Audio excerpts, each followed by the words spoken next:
దుర్మార్గం చంద్రబాబు నాయుడు గారు. నేను మనవి చేస్తున్నా, చాలా తప్పు చేస్తున్నారు చంద్రబాబు నాయుడు గారు. వయసులో పెద్దవారైనటువంటి మీరు 75వ పుట్టినరోజు జరుపుకున్న మీరు గుర్తుపెట్టుకోండి, దీనికి తగ్గ మూల్యం చెల్లించక తప్పదు. జాగ్రత్త అని కూడా ఈ సందర్భంగా నేను హెచ్చరిస్తూ ఉన్నాను.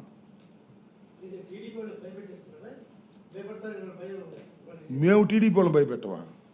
ఇది ఎక్కడ కూడా పోయా బాబు. మమ్మల్ని భయపెట్టకపోతే చాలు. మమ్మల్ని గదిలో పెట్టి కొడతంటే మాట్లాడాల్సి వస్తుంది. ఏం చేయాలి మేము? నేను చెప్తానయ్యా, నువ్వు చెప్పావు కదా. ఏ ప్రభుత్వం చంద్రబాబు ఏమో ఉట్టిగట్టు ఊరేగుతాడా?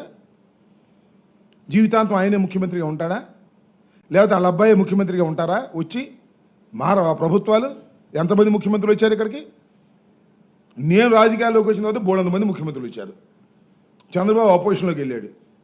శాసనం ఉంటాడు చంద్రబాబు అధికారంలో. నువ్వు అపోజిషన్లోకి రావా? ఓ రోజు అటు ఇటు అంతేగా. ఇవన్నీ మర్చిపోతారా? ఇవన్నీ ప్రెసిడెంట్స్ కావా? ఇవన్నీ సాంప్రదాయాలు కావా? ఏంటిదని అడుగుతా ఉన్నా. భయపెట్టవలసిన పరిస్థితిలో మేము ఉన్నామా? భయపడాల్సిన పరిస్థితిలో ఉన్నాం. భయపడాల్సిన పరిస్థితిలో ఉండి గుండె దిటవ చేసుకొని రాటు తేలుతున్నాం. మిలిటెన్సీతో ముందుకు వచ్చేటటువంటి పరిస్థితి మీరు కల్పిస్తున్నారు. అది గుర్తుపెట్టుకోమని మనం చేస్తున్నాం. ఓకే,